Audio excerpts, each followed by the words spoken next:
안녕하십니까.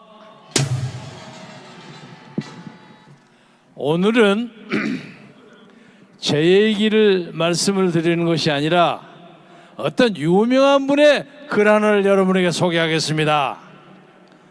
요새 우리나라에 101살 먹은 유명한 철학자 여러분 아시죠? 누구십니까? 김형석 연세대학교 명예교수입니다. 이분이 1919년 18년에 태어나셔서 올해 101살이에요. 유관순 언니가 서울에서 독립만세를 외치고 아우네장터에서 한 달 후에 독립만세를 외치던 그 시절에 태어나신 분입니다. 한 세대를 더 사신 분인데 아주 점잖고 과격한 말을 안 하시고 항상 중간에 서서 통합을 위한 대화를 외치는 분인데 기가 막힌 글을 하나 썼어요.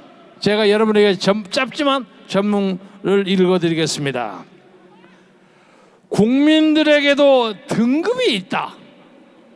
같은 하늘 아래 같은 공기로 숨을 쉬지만 국민들 격이 다르다. 첫째는 여러분에게 묻겠습니다.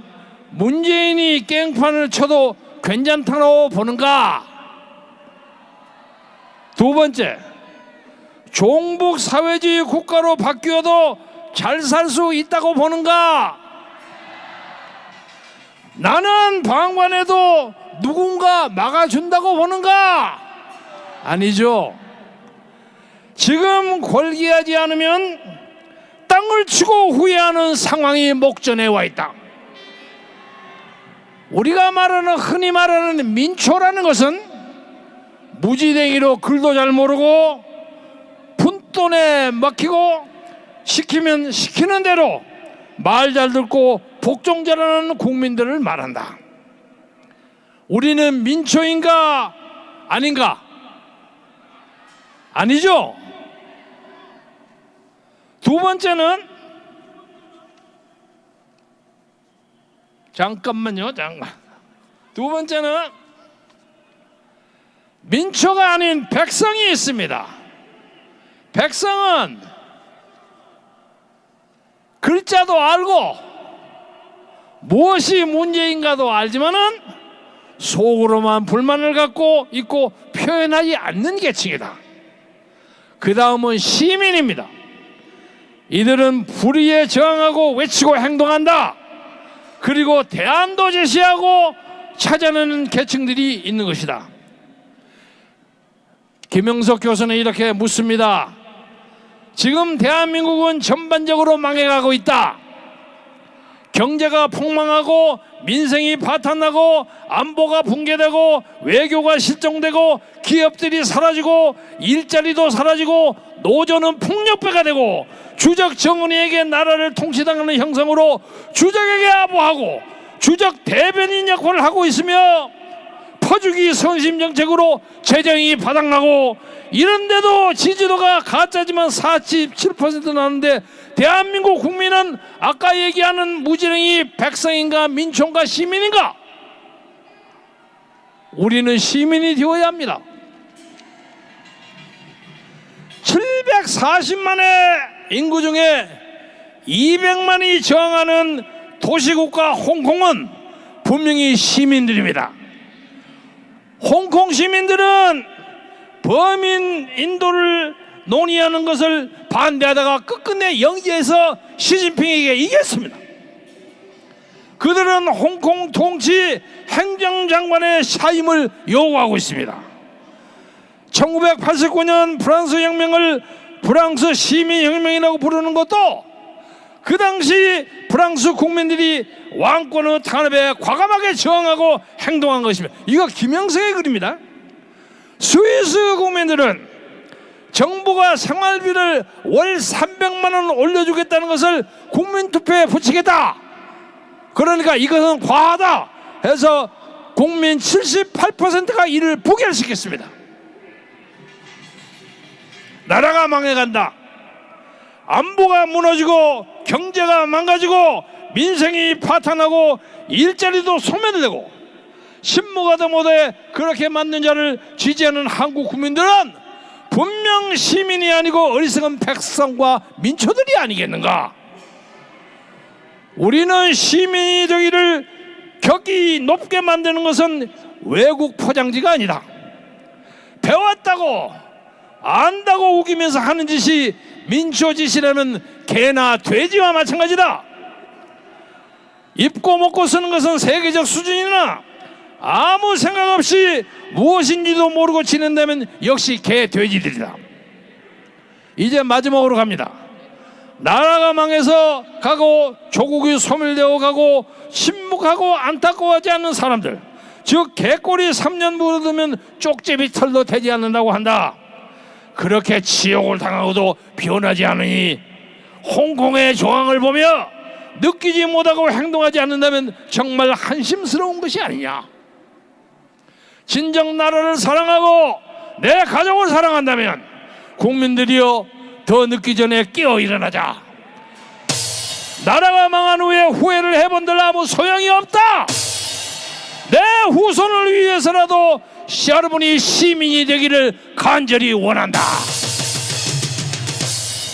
어떻습니까? 101살 먹은 김영석 철학자가 하시는 말씀입니다.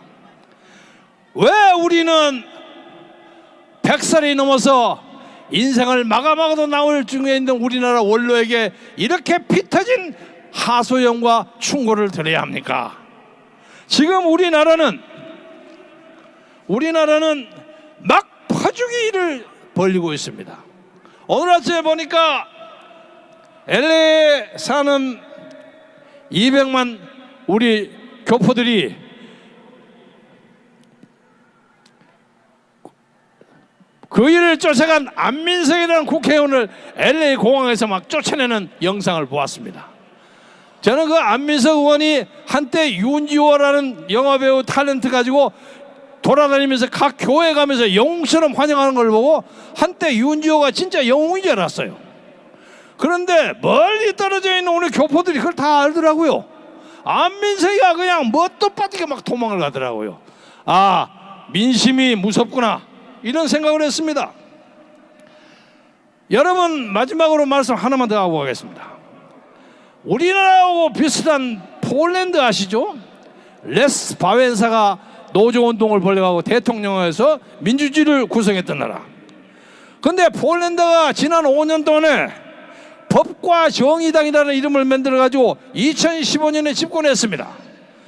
이 사람들의 구호는 뭐냐면 폴란드에 와서 자기네가 국익을 뺏어먹는 이민자를 혐오하고 각종 현금 살포 정책으로 전 국민을 우리나라처럼 복지 중독자로 만들고 18살 이하의 미성년자를 1인당 월 15만 원씩 주고 연금 수령자에게 12달 월급을 주지 못해서 13달 13개월짜리 월급으로 월 33만 원을 주고, 이 두 개의 국민들, 이 두 개를 받는 사람이 전체 국민의 44%에 달합니다. 어쩌면 우리나라하고 이렇게 꼭 같습니까? 이들은 사법부와 언론을 완전 장악했습니다. 우리나라처럼 집권당이 판사 임명과 징계권위원회를 완전히 장악했습니다. 헌법재판소 판사도 완전히 장악했습니다. 또 희한한 것은 법무장관과 검찰이 총장이 같아서 검찰총장을 법무장관이 대리하고 있습니다. 그게 추미애가 윤석열이 일을 하는 격입니다. 공영방송 KBS, MBC 사장은 전부 친여 인사고 비판기자 200명 쫓아냈습니다. 이것이 한국과 꼭 같습니다. 한국예를 여러분이 잘 아시겠지만 하나만 말씀드리자면 전체 43%의 가구에 각종 수당, 보조금 명목으로 현금을 주는데 현금을 만드는 종류가 1670건에 달합니다. 우리나라 실질 최저임금이 33년 내에 60% 인상됐습니다. 그리고 지속 불가능한 세금, 일종의 가짜로 적당히 일자리를 만드는 것이 매년 수십수씩 나갑니다. 정권의 주인 공수처를 만들었는데 이건 나치와 북한하고 비슷합니다. 선거법도 범여권에 유린합니다. 정권 비리를 수사하는 검사를 모조리 쫓아냈습니다. 헌법재판소, 공영방송 전부 저쪽 겁니다. 나라 이름만 바꾸지 폴란드인지 한국인지 구별을 할 수 없는 지경이에요. 여기 안상수 의원이 계시지만 자유한국당 이름을 미래통합당으로 바꾸자고 했으니까 자유를 슬그머니 빼먹어 버리셨는데 다행이에요. 이제 자유는 우리의 전면특권입니다. 그런데 통합을 한다고 해서 여기 계셔서 미안합니다만은 어제 거기에 가담했던 시민단체 대표들이 다 빠졌어요. 들러리만 세우고 아무것도 안 한다고 빠져서 그 사람이 전부 저희들에게 다 왔습니다.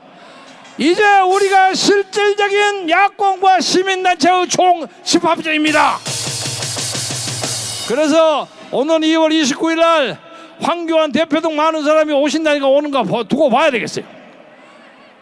그러나 어떻든 간에 그 결과가 어떻든 간에 우리는 정광훈 목사와